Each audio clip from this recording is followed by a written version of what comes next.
Students हम बात कर रहे थे फील्ड्स ऑफ फोर्स पर, जिस तरह के हमने इस लेक्चर में डिस्क्राइब किया कि ये हमारे पास ऐसे फील्ड्स होते हैं चार्ज बॉडीज के इर्द गिर्द जो कि बाकी चार्जेस के ऊपर फोर्स अप्लाई कर सकते हैं। अब उन फोर्स की इंटेंसिटी को भी हमने देखा फिजिकली कि कहां पर वो स्ट्रांगर होती है, कहां पर वीकर होती है।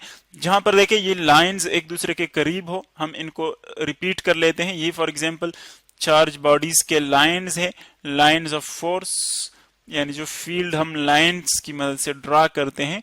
ये फॉर एग्जांपल वो हमारे पास पैटर्न है। देखें ये एक पॉजिटिव चार्ज आप कंसीडर कर ले, ये उसका फील्ड है।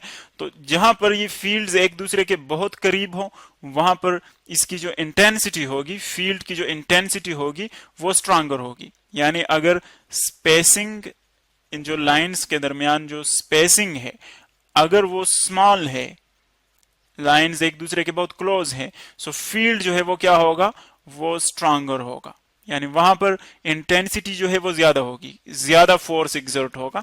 अगर ये स्पेसिंग फॉर एग्जांपल लार्ज है, बिग स्पेसिंग है, यानी फील्ड लाइंस के दरमियान डिस्टेंस ज्यादा है। फॉर एग्जांपल देखिए यहां पर ये लाइंस के दरमियान डिस्टेंस ज्यादा है, यहां पर कम है। सो अगर डिस्टेंस ज्यादा है लाइंस के दरमियान, सो फिर फील्ड जो है वो क्या होगा, वो वीकर होगा। यानी डिपेंड करता है फील्ड के स्पेसिंग के ऊपर। अब जो इंटेंसिटी है उसको हम मैथमेटिकली भी लिखते हैं। मैथमेटिकली हमारे पास ये है कि अगर मैं यहां पर फॉर एग्जांपल ये हमारे पास है एक पॉजिटिव चार्ज, फॉर एग्जांपल एक पॉजिटिव क्यू चार्ज है जो कि फील्ड प्रोड्यूस कर रहा है, और यहां पर मैं फॉर एग्जांपल एक टेस्ट पॉजिटिव चार्ज रखता हूं, तो उसके ऊपर जितना फोर्स लगेगा वही उसकी इंटेंसिटी होगी। यानी अगर मैं इसको करीब ले आता हूं तो फोर्स ज्यादा होगा, मैं इसको दूर ले जाता हूं तो फोर्स इस पर कम लगेगा। इसका मतलब यह है कि जितना ज्यादा उस पर इंटेंसली फोर्स लगेगा वहां पर फील्ड की इंटेंसिटी ज्यादा होगी। जहां पर वीक फोर्स लगेगा, कम फोर्स लगेगा, स्मॉल फोर्स लगेगा, वहां पर इंटेंसिटी स्मॉलर होगी। तो इसका मतलब यह है कि जो इंटेंसिटी है हमारे पास E, जिसको हम कैपिटल E से रिप्रेजेंट करते हैं, वो एक्चुअली किसके इक्वल है, force exerted per unit test positive charge.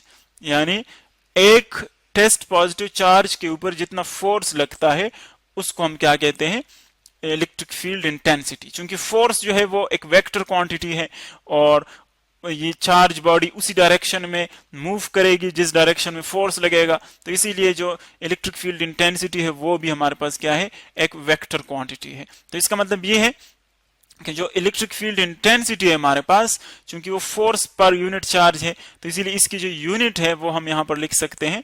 Unit इसकी क्या होगी, इलेक्ट्रिक फील्ड इंटेंसिटी की, ऊपर है फोर्स तो उसकी यूनिट है न्यूटन, और नीचे आ जाएगा चार्ज है तो कूलम आ जाएगा न्यूटन पर कूलम, या इसको फॉर सिंप्लिसिटी हम यू भी लिख सकते हैं, न्यूटन। कूलम को आप ऊपर ले जाए तो इसका इनवर्स आ जाएगा, न्यूटन कूलम्ब इनवर्स इसकी यूनिट आ जाएगी। तो ये तो हमारे पास इलेक्ट्रिक फील्ड लाइंस और फील्ड्स ऑफ फोर्स के किस तरह हम फील्ड को डिफाइन करते हैं और फील्ड के लाइंस किस तरह ओरिजिनेट होते हैं, और इसकी नेचर हमने पढ़ी कि ये हमारे पास इलेक्ट्रिक फील्ड इंटेंसिटी जो है एक्चुअली वो क्या है, वो एक वेक्टर क्वांटिटी है। और इसके अलावा जो इलेक्ट्रिक फोर्स है वो एक्चुअली हमारे पास क्या है, एक इलेक्ट्रोमैग्नेटिक फोर्स है, इलेक्ट्रोमैग्नेटिक फोर्स। जिस तरह कि हम पढ़ चुके हैं कि नेचर में हमारे पास 4 बेसिक फोर्सेस हैं, जिसमें एक हमारे पास है इलेक्ट्रोमैग्नेटिक फोर्स, एक हमारे पास है वीक फोर्स, जस्ट हम उसका इंट्रोडक्शन यहां पर देते हैं। एक हमारे पास है वीक फोर्स, एक हमारे पास न्यूक्लियर फोर्स, न्यूक्लियर फोर्स, ये बाकी जो फोर्सेस है ये हम डिटेल में बाद में पढ़ेंगे, और एक हमारे पास है gravitational force, gravitational force. So जो इलेक्ट्रिक फोर्स है वो किस कैटेगरी में आता है, वो आता है इलेक्ट्रोमैग्नेटिक फोर्स की कैटेगरी में। यानी इलेक्ट्रिक फोर्स एक्चुअली इस कैटेगरी में आता है।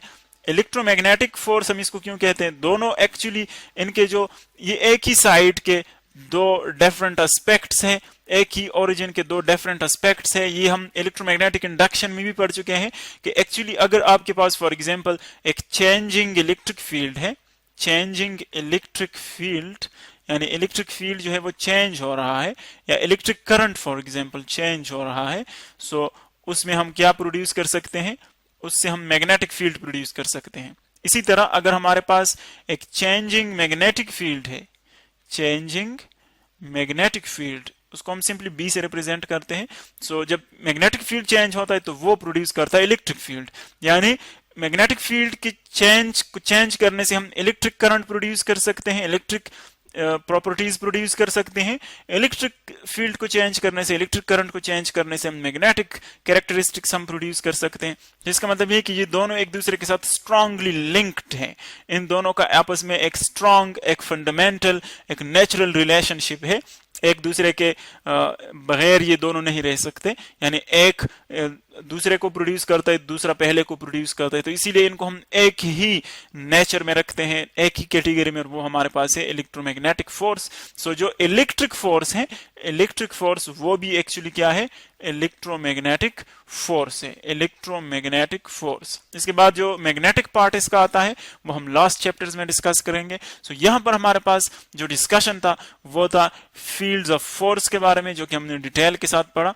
ये एक पर्टिकुलरली हमारे पास था इलेक्ट्रिक फील्ड के बारे में, और जो बाकी ग्रेविटेशनल फील्ड्स हैं और जो मैग्नेटिक फील्ड्स है वो हम लेटर ऑन चैप्टर्स में पढ़ेंगे।